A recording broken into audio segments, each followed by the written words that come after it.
अस्सलाम वालेकुम। प्रोग्राम रोज़नामचा के साथ मैं हूं आपका मेज़बान वसीम साबिर।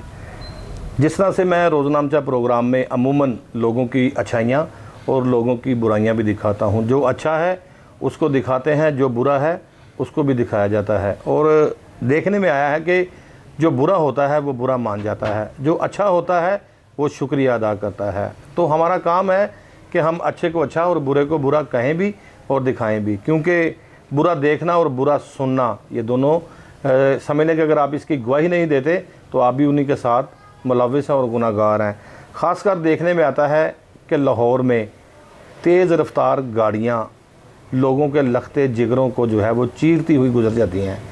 ये जो गाड़ी होती है इसके अंदर एक बड़ा इंजन लगा होता है और पैर के अंदर जो है वो एक्सीलेटर होता है। जितना दबाते जाएंगे गाड़ी की स्पीड बढ़ती जाएगी। मैं समझता हूँ कि लाहौर में बहुत सारे ऐसे वाक़यात हुए, अगर मेरे नाज़रीन याद रखें तो डिफेंस के इलाका में एक नाबालिग बच्चा जिसकी उम्र छोटी थी लेकिन उसके पास गाड़ी बड़ी थी और बड़ी गाड़ी का इस्तेमाल करते हुए गुज़र रहा था और एक फैमिली को उसने कुचल दिया था, जिसमें 5 से 6 लोगों की हलाकत भी हुई थी। आखिरकार ड्राइवर को गिरफ़्तार कर लिया गया था। इसी तरह के अगर मैं वाक़यात गिनाने में आ जाऊँ तो सूबा पंजाब के अंदर हज़ारों की तादाद में ऐसे वाक़यात हैं जहाँ पर लोग अमीर ज़ादे जो हैं, ख़ासकर जिनको हम कहते हैं कि ये अमीर ज़ादे हैं, क्योंकि गरीब तो बेचारा अपनी रोज़ी रोटी बड़ी मुश्किल से पूरी करता है, लेकिन जो अमीर ज़ादे हैं जिनके बाप अमीर हैं वो जब उनको गाड़ियों की चाबियाँ देते हैं तो घर के बाहर से तो आहिस्ता जाते हैं, लेकिन जैसे ही गली का मोड़ क्रॉस करते हैं, अपने इलाके से बाहर निकलते हैं, एक फ़रौनियत जाग जाती है उनके अंदर। ये जो गाड़ियाँ स्पीड में भगाने वाले मनचले नौजवान होते हैं ये एक नहीं होते बल्कि दर्जनों की तादाद में होते हैं, सैकड़ों की तादाद में होते हैं। इनके पास महंगी तरीन गाड़ियाँ होती हैं, लेकिन जब ये गाड़ियों पर बैठे होते हैं ये साइकिल और मोटरसाइकिल वालों को कुछ नहीं समझते। गाड़ी की स्पीड 140 से 130 पर होती है, लेकिन जो घर का वाहिद फ़र्द होता है वो घर से खाना लेने के लिए जब निकलता है मोटरसाइकिल पर या साइकिल पर, उसको ये गाड़ियाँ कुचल कर चली जाती हैं। कुछ लोग गिरफ़्तार हो जाते हैं। ज़्यादातर देखने में आया एक्सीडेंट करने वाले जो है वो मौका से फ़रार हो जाते हैं। अगर कहीं गाड़ी में ख़राबी आ गई तो शायद किसी को गिरफ़्तार कर लिया जाए। तो ऐसा ही एक वाक़या बदामी बाग के इलाका में पेश आया है, खोखर रोड पर, जहाँ पर एक बच्चा जिसकी उम्र 18 साल थी और बेचारा अपने वालिद का सहारा था। वालिद की अगर मैं बात करूँ तो मैं कहता हूँ कि अल्लाह ताला के कामों में कोई शक नहीं कि बेहतरी होती है। अगर उसके वालिद के साथ जो कुछ हुआ है शायद मैं समझता हूँ कि इसमें अल्लाह की बेहतरी थी। अल्लाह क्योंकि बड़ा कारसाज है, वो बेहतर जानने वाला है, दिलों के भेद जानता है और अल्लाह के हर काम में कोई ना कोई हिकमत होती है। जब 18 साल का बच्चा जिसका नाम अब्दुर्रहमान है, इसके हवाले से मेरी गुफ्तगू हुई तो मालूम हुआ कि इसके वालिद ने अपने ही इलाके में एक चक्की लगा रखी है जहाँ पर आटा, दाल, ऐसी चीज़ें जो है वो फ़रोख्त की जाती हैं, उसकी पिसाई होती हैं, लेकिन उसके वालिद का भी कोई हाल नहीं। यकीन करें, मैं इस फैमिली को सल्यूट पेश करता हूँ। घर के अंदर अगर एक बच्चा बिगड़ा हो ना तो वो मान नहीं होता, सारा ख़ानदान परेशान होता है। तो इस घर का जो कफ़ील है, इस घर का जो मालिक है, इस घर को जो चला रहा है, जिसने इस घर को रवां दवा रखा है, माजरत के साथ वो हाथों से और पैरों से दोनों से डिसेबल है, माजूर है। ना वो चल सकते हैं, ना वो अपने हाथ से खाना खा सकते हैं और लोगों के साथ सिर्फ़ और सिर्फ गुफ्तगू कर सकते हैं। मैं बड़ा हैरान हूँ, मैं बड़ा परेशान हूँ इस फैमिली को देखकर कि इनके ऊपर तो एक बिजली अज़लों से जो गिरी है, लेकिन आज एक जवां साला बच्चा भी जो है वो गाड़ी का जो हादसा था उसकी नज़र हो गया। तो मेरा आज का प्रोग्राम करने का मकसद ये है कि मुझे मेरी टेलीविज़न स्क्रीन पर जिस तरह से मैं बताता हूँ कि लाखों माएँ, बहनें, बूढ़े, बच्चे, जवान देख रहे हैं, तो खुदारा अपने बच्चों को गाड़ियों, मोटरसाइकिलों की चाबियाँ देने से गुरेज़ करें। मेरे साथ जो वालदा बैठी हैं, इस वालदा ने उस बच्चे अब्दुर्रहमान को, जिसकी 18 साल उम्र थी, जो अपने बाप का सहारा था और चक्की के ऊपर काम करता था, इस खातून ने 9 महीने उसको अपने पेट में रखा। जब पैदा हुआ तो उसको अपना दूध पिलाया। दूध पिलाने के बाद उसको उंगली थाम कर पकड़ कर चलना सिखाया। मैं चाहता हूँ कि उसकी वालदा मेरे साथ मौजूद हैं, उनसे भी बात करते हैं बच्चे के हवाले से।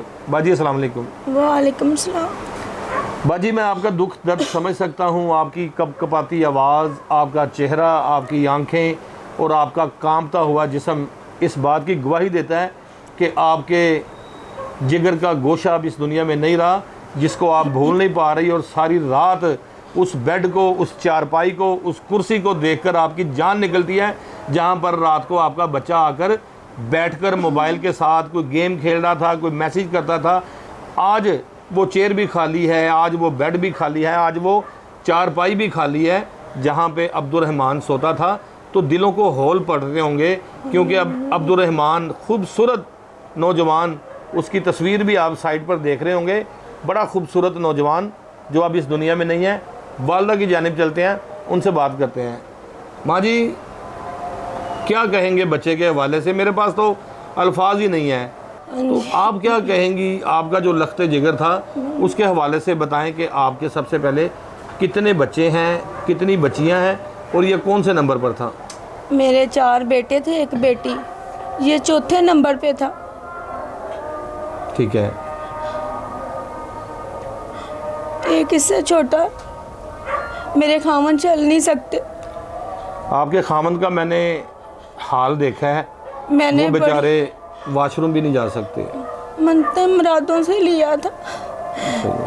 हर माँ जो है ना अपने लख्ते जिगर को मनतो मुरादों से लेती है, कुरान पाक की तिलावत करती हैं, अल्लाह से दुआ करती हैं नमाज़ पढ़ के कि या अल्लाह मुझे खूबसूरत नरीना औलाद जो है वो अता फरमा, फरमा बरदार औलाद अता फरमा। लेकिन नो डाउट इनके बच्चे को मैंने पहले भी देखा हुआ था, इंतहा खूबसूरत तमीज़दार बच्चा था, समझदार था, और दुकान पर मेहनत मजदूरी करके अपनी बहनों का पेट भी पालता था। अच्छा जी, बड़ी मन्नतों मुरादों से अपना बच्चा आपने लिया था, फिर हुआ क्या? इसके चाचू का ना नस फट गई थी दिमाग की, फालज हुआ था इसके चाचू की? हाँ जी। ठीक है। वो ना हम जनरल हॉस्पिटल से वापस आ रहे थे, छुट्टी हो गई थी। ठीक है। हम आ गए थे गाड़ी पे, वो पीछे आ रहा था। आगे से 2 गाड़ियां गई, उन्होंने मेरे बेटे को कुचल दिया। मैं लिहाजा इंसाफ चाहती हूँ, मेरे बेटे को इंसाफ मिले। इतनी बेदर्दी से, बेरहम से मेरे बेटे को कुचल, 2 गाड़ियों ने कुचल दिया। 2 गाड़ियां रेस लगा रही थी? जी, आगे पीछे थे। सामने से मेरा बेटा आ रहा था। मैंने जिस तरह से बताया कि लाहौर की सड़कों पर चलती हुई ये मौत की गाड़ियाँ, किसी ना किसी का लख्ते जिगर, जिस तरह से ये मेरी बहन, मेरी माँ आज परेशान है, रो रही है, तो मैं यकीन करें बता नहीं सकता इस घर के हालात, कि इस घर के हालात कैसे हैं। यकीन करें, किसी का बिल्ली का बच्चा गुम हो जाए ना तो सारा ख़ानदान परेशान होता है। तो ये वो ख़ानदान मेरे इर्द गिर्द आमने सामने बैठा है जिनका वो लख्ते जिगर था। अभी कल ही की बात है कि शायद इनके साथ उसने कुछ दुख सुख भी बांटे होंगे, बहनों के साथ कोई वादे किए होंगे, लेकिन अल्लाह बेहतर कारसाज है। बहुत सारे ऐसे मामला तो हो जाते हैं जिसमें बहनों का भाई को सपोर्ट और भाई को बहनों की सपोर्ट होती है। तो अब्दुर्रहमान के हवाले से देखा गया कि मोटरसाइकिल पर सवार होकर, जिस तरह से मेरी बहन ने बताया, मेरी माँ ने बताया कि अपने चचा की तीमारदारी करने के लिए गया था, लेकिन जब तीमारदारी करने के बाद रात के अंधेरे में घर आ रहा था तो पीछे से 2 गाड़ियां रेस लगाती हुई, जो कि कहा जाता है कि दोनों गाड़ियों में ऊंची आवाज़ में डेक लगे हुए थे। ना उनको सीसीडी का खौफ था, ना उनको मुकामी पुलिस का खौफ था, ना उनको ट्रैफिक वार्डन का खौफ था, किसी का खौफ नहीं था, और सिर्फ दिमाग पर गानों के नशे छाए हुए थे। और गाने सुनते सुनाते ये गाड़ियां भगा कर लेकर आ रहे थे, और सामने से अब्दुर्रहमान की मोटरसाइकिल आती है। इस कदर एक्सीडेंट हुआ है कि मैं बता नहीं सकता कि अब्दुर्रहमान का जो लेफ़्ट साइड का बाजू है वो तन से अलग हो गया। मैं टेलीविज़न स्क्रीन पर इस वीडियो को, इस तस्वीर को दिखा नहीं सकता, क्योंकि बहुत सारी पाबंदियां हैं जो है वो मीडिया हाउसेस पर, कि हम ऐसी चीज़ें नहीं दिखा सकते, वरना मैं आपको ज़रूर दिखाता कि एक्सीडेंट किस कदर शदीद होगा कि इंसानी जिस्म का टुकड़ा जो है वो अलग हो गया है। तो उसको फौरी तौर पर हस्पताल मुंतकिल किया गया। माँ जी, गाड़ियां भागती हुई, अंदर गाने लगे हुए, तो क्या कहेंगी? अभी मुलजम कितने गिरफ्तार किए हैं पुलिस ने? एक मुलजिम हाँ गिरफ्तार जी, है। सारे ने सजा मिलनी चाहिए, मैनू इंसाफ मिलना चाहिए। जिस तरह मेरे बेटे ने बेदर्दी नाल मारे कुछ लिया है, उसी तरह मैनू इंसाफ मिलना चाहिए। जब डेड बॉडी घर आई होगी तो जाहिर बात है देखी होगी, उसका हाँ एक जी। कन का हिस्सा नहीं था, बाजू नहीं था, इस कदर शदीद एक्सीडेंट हुआ था। तो किस तरह से इतला हुई रात को? कोई मोहल्लेदार, कोई रिश्तेदार, किसी ने बताया आगे एक्सीडेंट हो गया? नहीं, बेटा वीडियो देखी सी किसी ने, अच्छा, और वीडियो वाले बच्चियों ने कहा अब्दुल रहमान चक्की वाला है। ठीक है, 1 घंटे बाद तला आ गई सी, ठीक है। डायरेक्टली डेथ दी आई सी तला। जख्मी नहीं था? नहीं मौके पे फौत हो गया था? हाँ जी। ठीक है। भाई मैनू बेटा भी है, भाई भी है, मैनू बस इंसाफ चाहिए। हम इंशाल्लाह आपके साथ हैं। आपके बेटे को जिन्होंने एक्सीडेंट में मारा है उनको सज़ा होनी चाहिए। हम इस बात पे मुतवक्के उम्मीद करते हैं हुकूमत पाकिस्तान से। हमें यकीन है कि आपके साथ इंसाफ होगा। मुकदमा दर्ज किया गया है जी 322 में।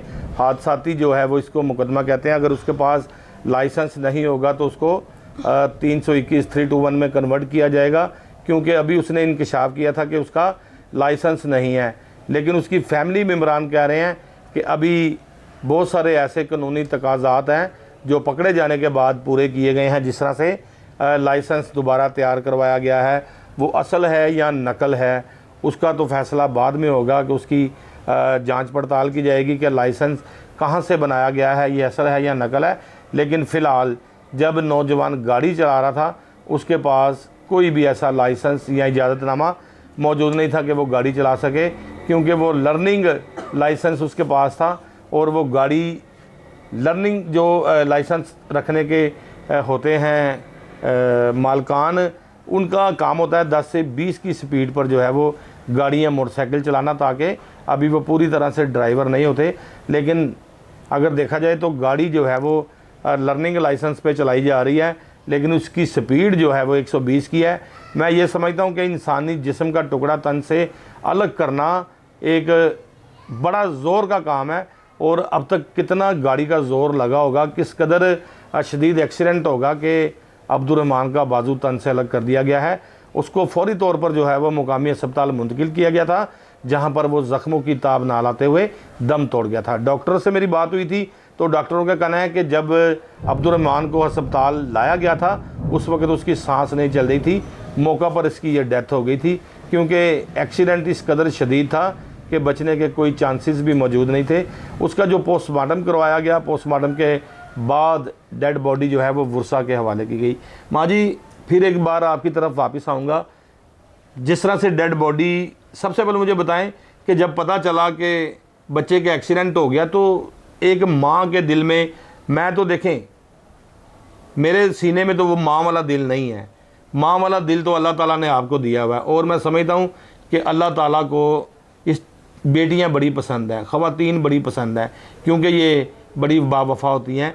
ये अपने खामद का भी ख्याल रखती हैं, अपने बच्चों का भी ख्याल रखती हैं, घरों का भी ख्याल रखती हैं। और आपको बड़ी फजीलत बख्शी हुई है ख़वातीन को ख़ासकर।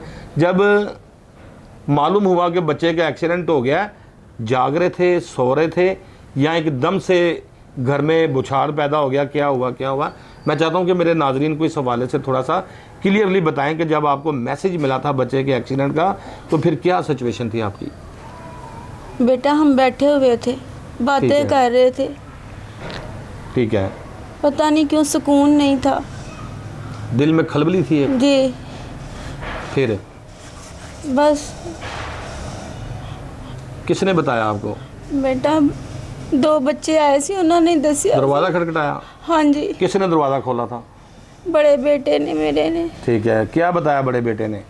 उन्होंने कहा कि एक्सीडेंट हुआ है, आप अब्दुल रहमान का, वो चक्की वाला है, ठीक है। हमने मोबाइल पे देखा है, ठीक है। अपने भाई को जाके देखो, जाओ। बेटा मुझे कुछ नहीं कहना आता, मैं कुछ नहीं कह सकती, मुझे इंसाफ चाहिए। बस इंसाफ हाँ हाँ, मैं कुछ नहीं कह सकती। इंसाफ की तलबगार है खातून मेरे साथ जो बैठी हुई हैं, मेरी माँ है, मेरी बहन है, तो इनका यही कहना है कि जो ज़िम्मेदारान है उसके ख़िलाफ़ कार्रवाई अमल में लाई जानी चाहिए। तो देखने में आया कि जब डेड बॉडी पोस्टमार्टम के लिए भिजवाई गई तो उस वक्त भी इस घर के अफराद की हालत ख़राब थी। माँ जी, जब लाश घर लाई गई, मैं समझता हूँ कि इसको लाश भी नहीं कहा जाता, ये शहीद है, ये समझ लें कि राह चलते इसकी मौत हुई है, ये शहीदों में गिना जाएगा। आपके बेटे ने जब शहादत का रुतबा हासिल किया है, पोस्टमार्टम मुकम्मल होने के बाद जब उसकी लाश घर आई थी तो क्या आपके दिल में था, क्या गुफ्तगू की अपने बेटे से कि तुझे साथ ना लेके जाते तो अच्छा था? बेटा मैं पहले भी दसिया अपने चाचू की खबर लैन आया सी। नहीं, जब डेड बॉडी फिर उसकी ਅਸੀਂ- घर आई है उस वक्त की बात कर रहा हूँ मैं। अच्छा हाँ बेटा मैनू यकीन नहीं हुंदा, हाँ, मैनू नहीं यकीन हुंदा, मैनू अजें तक यकीन नहीं हुंदा, मेरा दिल नहीं तस्लीम करता, मैनू इंज लगदा मेरा बेटा भी इत्थे ही है। तो कैसा माँ जी, कैसा उसके साथ आपका मिलना जुलना था?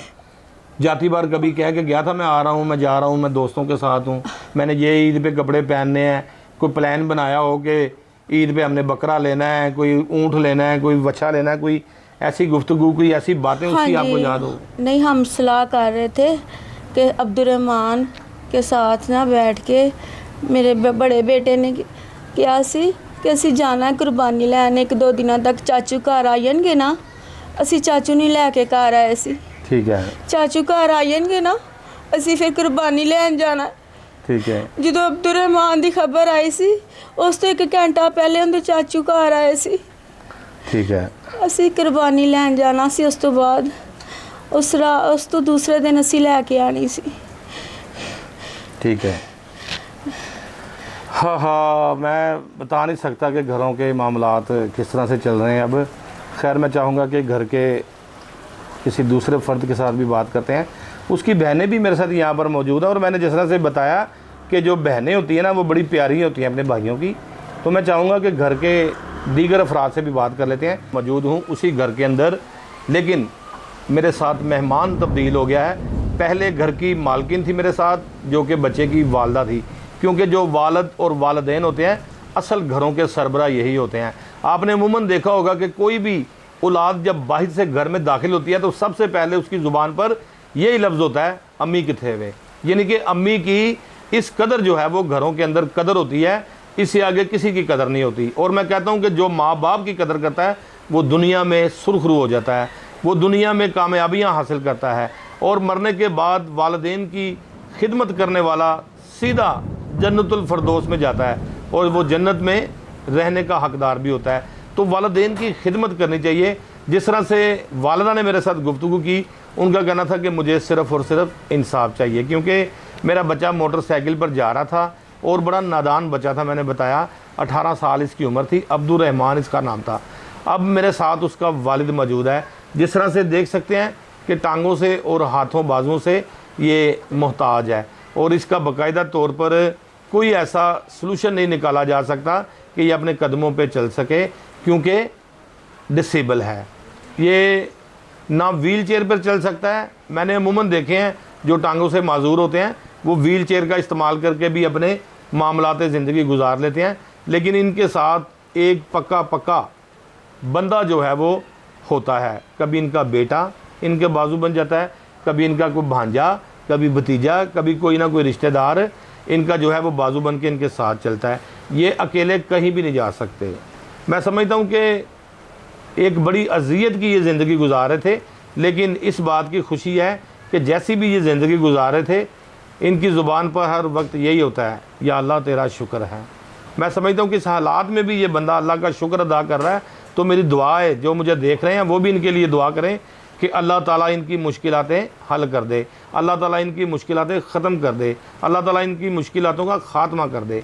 तो मेरे साथ अब्दुर्रहमान का वालिद बाबर अली मौजूद है, उनकी जानिब चलते हैं। जिस तरह से बाबर के हवाले से मैंने बताया, ये हाथों और पैरों दोनों से मोहताज है और ये डिसेबल है, चल फिर नहीं सकता। बाबर साहब अस्सलाम वालेकुम। जी वालेकुम सलाम। आप ठीक हैं, खैरियत से जी हैं? शुक्र अल्लाह। मुझे यकीन करें मेरे टीवी चैनल को, मुझे इंतहा का दुख है कि आपका बच्चा बेमौत जो है वो मारा गया है। और एक होता है किसी को तिब्बी मौत आना, बीमार था, कोई गुर्दों का मसला था, कोई दिल का मसला था, कोई हार्ट का मसला था, कोई अल्लाह की तरफ से मामला सामने आ जाते हैं। लेकिन मैं समझता हूँ कि अल्लाह की मर्ज़ी के बगैर पता भी हिल नहीं सकता। जो कुछ भी होता है अल्लाह की मर्ज़ी के साथ ही होता है, जो अल्लाह को बेहतर लगता है होता वही है। तो गाड़ियों का जो एक्सीडेंट हुआ है उसके हवाले से सबसे पहले मुझे बताएं कि बच्चा जो था बड़ा दिल के करीब था, क्या कहेंगे?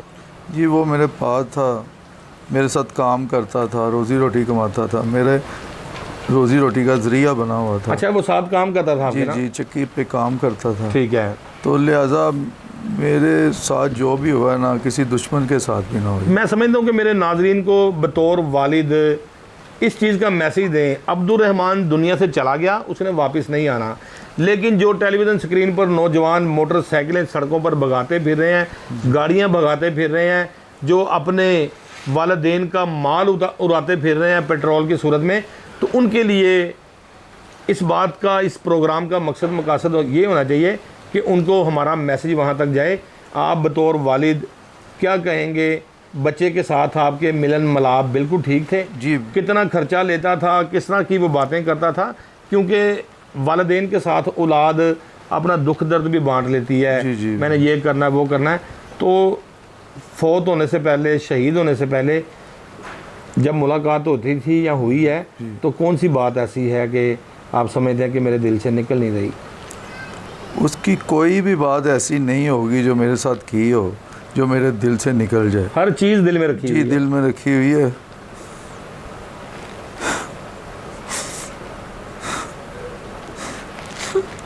यकीन करें बात नहीं हो रही, गला कड़वा हो गया है सिर्फ ये सुन सुन के कि इसके साथ तो जो हुआ हुआ, ये अपना दुख दर्द भूल गया हुआ है अपने बच्चे की लाश को देख के। बाबर जी अस्पताल गए थे मिलने के लिए, आपका भाई जी जी एक पैरालाइज हुआ है, जी जी बिल्कुल। उसके बाजू का कोई मसला था, कोई फालिज का फालिज मसला था, वगैरह।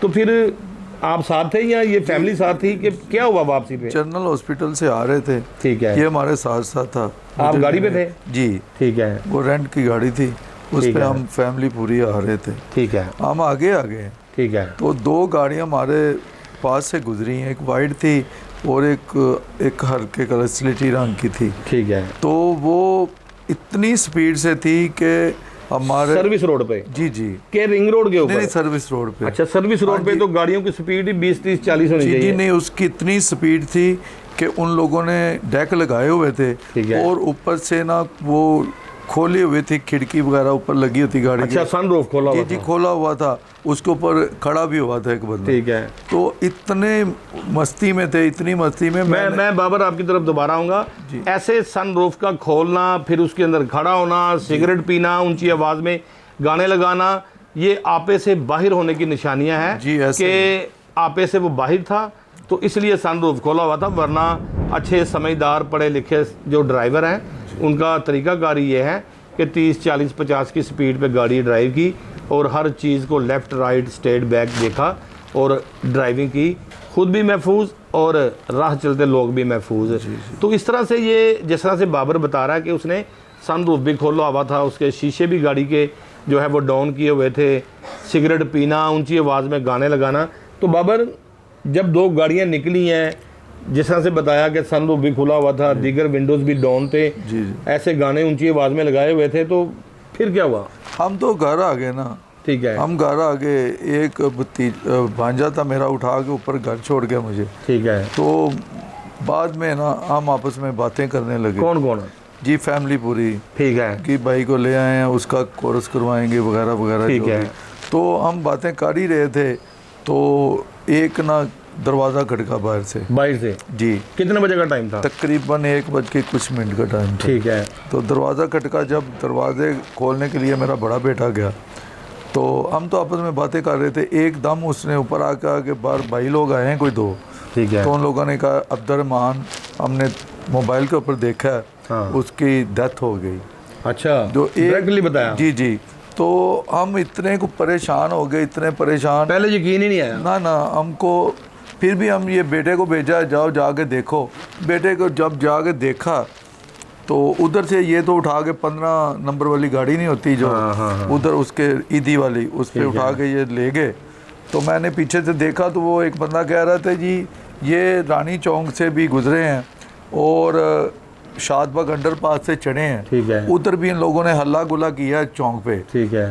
तो हल्ला गुला करने के बाद ये बंद की तरफ आए तो हम तो कह रहे थे या अल्लाह तौबा, ये कैसी गाड़ी चला रहे हैं। जब इधर देखा तो आगे इस एक बंदे को इसने कुचल दिया। मैं कहा ये बंदा मेरा बेटा था।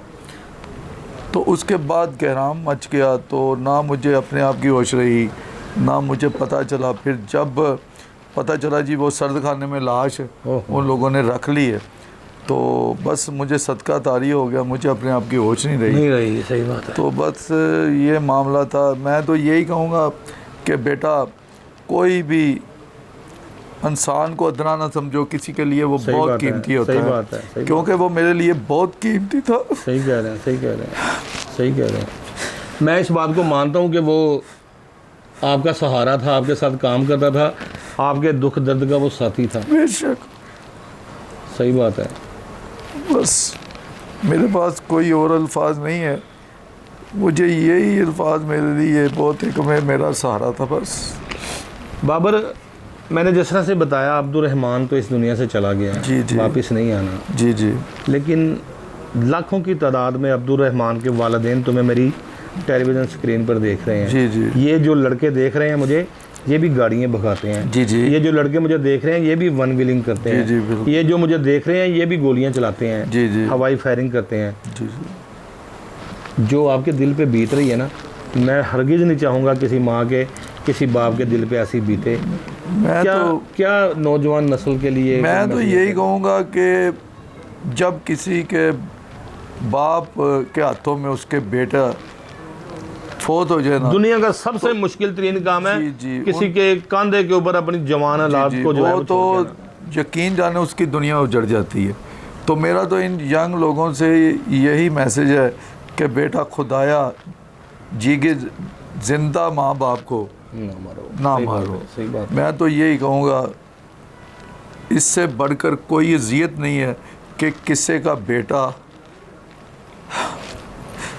ये इसकी आंखों से बहते हुए आंसू इस बात की चीख चीख कर गवाही दे रहे हैं कि दिल रो रहा है। जो दिल रो कर आंसू बना रहा है वो आंखों से बाहर आ रहे हैं। लेकिन मैं चाहता हूं कि अगर आप मुझे देख रहे हैं तो आपके आंसू, आपका दिल भी ना रोए। अपने बच्चों पर कड़ी निगाह रखें, अपने बच्चों का ख़ास ध्यान रखें। ख़ासकर गाड़ी मालकिन जो है वो अपनी गाड़ियों की चाबियाँ संभाल कर रखें, किसी लॉक में रखें। नौजवान नस्ल बड़ा शौक़ रखती है गाड़ियाँ चलाने का, लेकिन उसका आखिर यही होता है, कोई ना कोई तेज़ रफ्तार की जद में आकर अपने खाल के हकीकी से जा मिलता है। तो जो गाड़ी चलाने वाला होता है वो एक ना एक दिन तो जेल से बाहर आ जाता है, लेकिन जो कब्र के अंदर गया होता है वो कभी बाहर नहीं आता। तो अपने बच्चों को इस तरह के खूनी खेल से दूर रखें, चाहे वो वन व्हीलिंग हो, चाहे वो तेज़ रफ्तारी हो, चाहे पतंगबाजी हो, चाहे वो पतंग साजी हो, चाहे मैं समझता हूँ कि हवाई फायरिंग करना, क्योंकि हवा में जाने वाली गोली जब जाती है तो उससे 50 गुना स्पीड से वो वापस भी आती है और किसी न किसी शायरी को लग जाती है। गोली का कोई दीन नहीं, गोली का कोई मज़हब नहीं, गोली की कोई हदो हदूद नहीं, गोली का कोई माँ बाप नहीं। उसने जिसको भी लगना है लग जाना है, उसकी किसी के साथ कोई रिश्तेदारी नहीं। बाबर जी, मैं फिर जो मुझे लोग देख रहे हैं, कमेंट्स भी कर रहे हैं नीचे और आपके साथ वो अफसोस भी कर रहे हैं, तो बच्चे के हवाले से एक बार फिर ज़रा मुझे बताइए कि बच्चे के साथ फैमिली के मामलात कैसे थे? बहुत अच्छे थे जी, बहुत अच्छा। आप पूरे मोहल्ले से पूछ रहे हैं, वो हर एक की इज़्ज़त करता था, खुश अखलाक था, खुश शक्ल था। हम तो भूल नहीं ना सकते, लेकिन ये मेरे मोहल्लेदार भी उसको भूल नहीं सकते। सही बात है। इतना अखलाक वाला बच्चा था, हर एक से मोहब्बत से पेश आता था, लेकिन वो अल्लाह की रज़ा पे राज़ी है। लेकिन ये जो ज़ालिम लोग हैं इनके लिए कुछ करो, और मैं चाहता हूँ कि मेरी असलाह करें। और जो मेरे साथ बीता है मुझे इंसाफ दे बस। वज़ीर आला पंजाब मरीम नवाज शरीफ साहिबा अगर मुझे सुन रही हैं, मुझे देख रही हैं, तो खुदारा मैं समझता हूँ कि एक ऐसा कानून बनाया जाए कि जो उस कानून की जद में आए तो उसको पता चल जाए कि हम किसी शिकंजे में आए हैं। आपने बहुत सारे अच्छे काम किए हैं, मैं आई अप्रिशिएट यू, मैं आपको अप्रिशिएट करता हूँ, आपको सारा पंजाब अप्रिशिएट करता है। लेकिन कुछ ऐसे लोगों के लिए भी शिकंजे तैयार किए जाएँ, कुछ ऐसे लोगों के लिए भी जो है वो सज़ा और जज़ा का जो है वो अमल तेज़ किया जाए और सख्त किया जाए कि कोई ऐसा जुर्म करे तो उसके ख़िलाफ़ जो है वो कड़ी कार्रवाई अमल में लाई जाए। जिस तरह से लाहौर की सड़कों पे गाड़ियाँ भगाई हैं जा रही हैं और बाकायदा रेसें मुनक़िद की जाती हैं, रेसें लगाई जाती हैं, लोग लाखों रुपए जो है वो रेसों पर लगाते हैं, तो ऐसे लोगों के ख़िलाफ़ जो है वो कानूनी कार्रवाई अमल में लाई जाए। आल्ट्रेशन की जाती हैं, ऐसे मकैनिक्स के ख़िलाफ़ कार्रवाई अमल में लाई जाए जो शहरियों के लिए मौत का सबब बनते हैं। जिस तरह से इन्होंने बताया कि अमूमन देखने में आता है जब आपके पास से कोई गाड़ी कोई मोटरसाइकिल गुजरती है, कुछ फासले पर जाके 2, 4, 5 किलोमीटर के फासले पर जाके आप जब देखते हैं कि वही गाड़ी पलटी पड़ी है, तो आप पीछे से आगे जब आते हैं तो आगे ब्रेक लगा के ज़रूर अपनी पब्लिक से, अपनी आवाम से, अपने दोस्त अहबाब से कहते हैं कि ये गाड़ी वाला मुझे नज़र आ रहा था कि जिस तरह से चला रहा है ये किसी बड़े हादसे का सबब होगा। बाबर ने बताया कि अंडरपास शादबाग के करीब से 2 गाड़ियाँ निकलती हैं जिनका विंडो खुला था और बाकायदा तौर पर सनरूफ भी जो ओपन था, और ये बड़ी ऊंची आवाज़ में गाने लगाकर वहाँ से निकले थे। जब ये एक्सीडेंट आगे जाके होता है तो पीछे से आने वाले लोगों ने ये बताया कि ये पीछे से बड़ी स्पीड में आ रहे थे, आखिरकार इनका एक्सीडेंट होना ही था। तो बाबर ने जिस तरह से बताया कि वो मेरा बेटा था जो अब इस दुनिया में नहीं रहा। तो ताहाल इस तरह गाड़ी मालकान जो हैं उनको भी चाहिए कि अपने बच्चों को जो है वो ऐसे खूनी खेल से दूर रखा जाए। मज़ीद भी जो है वो फैमिली से बात कर लेते हैं। मैं मौजूद हूँ फ़ीज़ा के साथ। फ़ीज़ा कौन है ये भी मैं आपको बताता हूँ। फ़ीज़ा दरअसल अब्दुर्रहमान की बड़ी बहन है, और मैंने जिस तरह से बताया था जो बहनें होती हैं ना वो भाइयों का मान होती हैं। मैं समझता हूँ कि अगर भाई बाहर सड़क पे घूम रहा है तो अपनी घर की औरतों की वफ़ाओं को जेब में लेकर घूम रहा है, क्योंकि वही औरतें होती हैं जो मर्द की इज़्ज़त बनाती हैं और मर्द की इज़्ज़त ख़राब भी करती हैं। बड़ी नेक सीरत औरतें होती हैं जो अपने भाइयों की इज़्ज़त को महफूज रखती हैं। किसी के साथ फ़ालतू मुलाकात, किसी के साथ फ़ालतू गुफ्तगू, किसी के साथ कोई मोबाइल पर चैट, ऐसी चीज़ें नहीं रखती। तो मेरे साथ यहाँ पर फ़ीज़ा मौजूद है। मैं चाहूँगा कि बहन और भाई का किस तरह से प्यार था ये फ़ीज़ा की ज़ुबानी जानते हैं। अस्सलाम वालेकुम।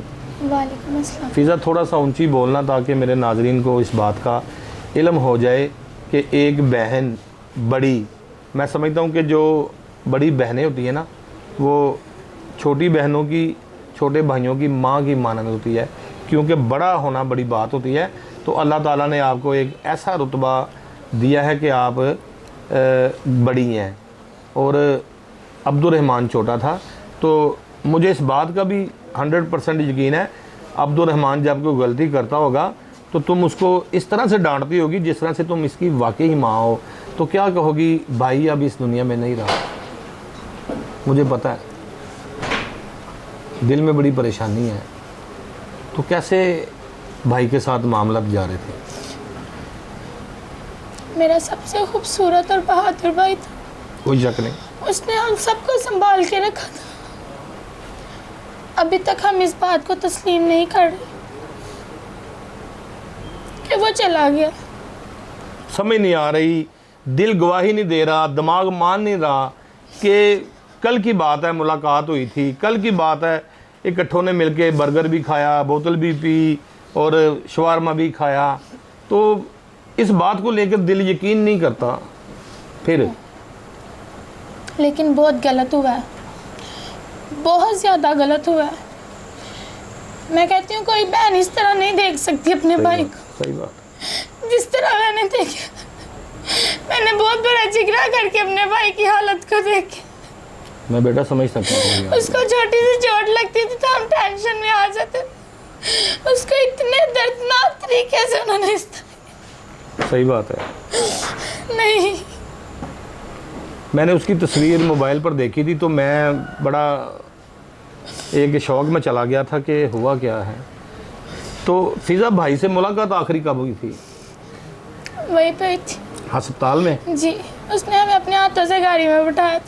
अच्छा, जी। तो भाई के साथ कोई खाने पीने के हवाले से, कोई गुफ्तगू के हवाले से सबसे ज़्यादा घर में मोहब्बत उसके साथ थी? हम सब उससे मोहब्बत करते, सबसे बड़ा अपनी जगह करता था, लाडला था, सबका लाडला था। सबसे ज़्यादा सुलेमान उससे मोहब्बत करता था। ठीक है। लेकिन उसने हम सबको एक जान बना के रखा। हर एक को समझाता था, हर एक को आसरा देता था, हर एक को तसल्ली देता था। मुझे कहता था अल्लाह की तरफ ध्यान करो। मैं बड़ी दुआएं मांगती थी, अल्लाह मेरे भाइयों की जोड़ियों को सलामत रखना, लेकिन नहीं रही। सही बात। तो अभी यकीन नहीं आ रहा कि भाई दुनिया में नहीं है? पहले तो मेरी आंखों के सामने वो खूबसूरत चेहरा था जो हमने आखिरी वक्त में देखा जब हमने उसको रुखसत किया, लेकिन उसके बाद मेरी आंखों के सामने वो तस्वीर आ गई जो रोड पे मेरा भाई गिरा था, खून में लथपथ पड़ा था।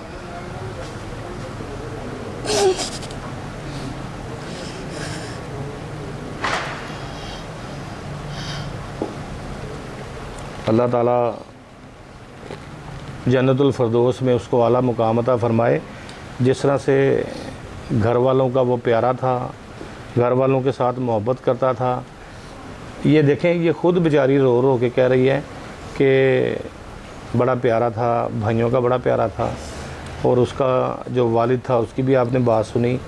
और मैं समझता हूँ कि तेज़ रफ्तारी माँ सिवाय घरों को उजाड़ने के और कुछ नहीं देती। तेज़ रफ्तारी से जो है वो इज्तनाब करना चाहिए। तो फ़िज़ा, कुछ भाई की ऐसी बात मेरे नाज़रीन को बताओ जो बहुत ज़्यादा याद आती हो और क़यामत तक याद रहे। वो भूलने वाला ही नहीं। जो बात हमें कभी याद भी नहीं थी, अब वो भी आ रही हैं। हम नहीं भूल सकते उसको। भाई से जब कोई पैसे मांगती थी दे देता था? दे देता था। लड़ता तो नहीं था? नहीं, अगर लड़ता भी था तो 2 मिनट बाद बुला लेता था। कभी उसको डांटा किसी बात से? गलत दोस्तों के साथ फिरना, घर को रात लेट आना? उसका बाहर जाना था ही नहीं, उसने सब कुछ छोड़ दिया था। सिर्फ घरों के कामों में घर। मसरूफ था।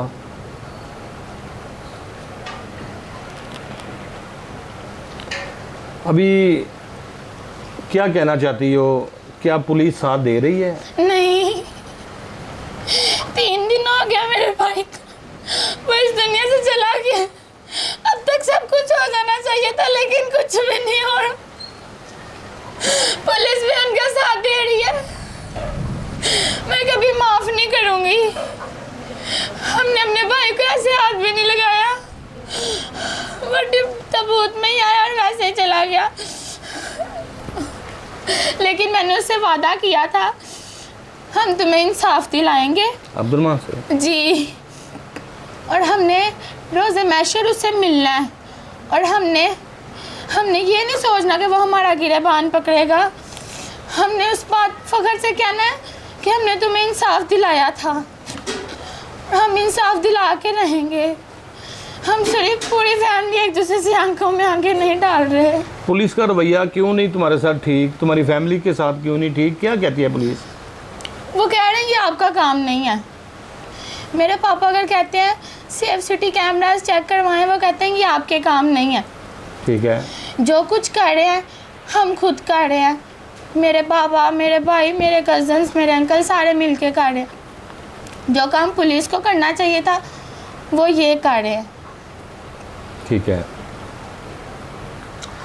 मेरे साथ फ़िज़ा मौजूद थी जिसका कहना था कि पुलिस कोऑपरेट नहीं कर रही है और पुलिस का नाम लेते ही चीख चीख कर रोने लगी चलाने लगी। और इसका मकसद ये है कि पुलिस कोई ध्यान नहीं दे रही इस केस पर। जिस तरह से बाबर ने भी बताया कि कुछ अच्छे हालात नहीं हैं पुलिस के मेरे साथ। तो इन्वेस्टिगेशन पुलिस जो है बादामी बाग, उनको चाहिए कि मुद्दई मुकदमा के साथ प्यार मोहब्बत खलूस के साथ पेश आएँ। हम ये नहीं कहते अनमैरिड करें, हम कहते हैं मैरिड करें। अगर वो गुनाहगार है तो वो जेल जाए, अगर वो बेगुनाह है तो घर जाए। लेकिन मुद्दई मुकदमा जिसके दिल में बहुत सारी रंजिशें हैं, जिसके दिल में बहुत सारा गुस्सा है गाड़ी चलाने वाले ड्राइवर के लिए, तो समझें जिस तरह से वज़ीर आला पंजाब ने कहा था कि मेरी आवाम के साथ कोई बदतमीज़ी नहीं करेगा। जी जनाब सर और ख़वातीन को मैडम करके बुलाया जाएगा। और मैं समझता हूँ कि इस पर अभी पूरी तरह जो है वो अमल दरामद नहीं हुआ, तो अभी कुछ थानेदारों को समझाने की ज़रूरत है। और मैं तो यही कहता हूँ कि पूरा मुकम्मल तौर पर 100% मेरिट किया जाए। लेकिन एक नज़रिया ये भी देखा जाए कि ये मुद्दई मुकदमा है और इसका एक घर का दिया बुझ गया है, इसके घर का एक चिराग बुझ गया है, इसका लखते जिगर अब इस दुनिया में नहीं रहा, इसके घर की चारपाई जिस पर ये सौदा था वो खाली नज़र आती है, इसकी ये जो बहन है फ़िज़ा, इसके साथ प्यार मोहब्बत खलूस से बातें करने वाला, इसकी डांट डपट जो है वो बर्दाश्त करने वाला अब इस दुनिया में नहीं रहा। तो इसलिए जो मुद्दई मुकदमा होता है उसकी बात का गुस्सा नहीं करते। अगर थानेदार साहब मुझे देख रहे हैं, अगर मुझे इन्वेस्टिगेशन अफसरान देख रहे हैं, तो मेरी खुदारा उनसे यही अपील है कि जो 302 का या किसी ऐसे हादसे का जो है वो मुद्दई मुकदमा हो जिसके दिल के अंदर बहुत सारी परेशानियां भरी हों, तो उसके साथ इखलाक के साथ गुफ्तगू करें ताकि उसको इस बात का एहसास हो कि पुलिस मेरा साथ दे रही है, जालिम का नहीं। मैं जालिम ये नहीं कि वो गाड़ी तेज़ चला रहा था जालिम है। मैं समझता हूँ कि गाड़ी चलाने वाला जब सीट पे बैठता है तो उसको इस बात का इल्म होता है कि मैं अगर स्पीड से गाड़ी चलाऊंगा तो कोई एक्सीडेंट भी हो सकता है, अगर मैं आहिस्ता चलाऊंगा तो किसी की जान भी बच सकती है।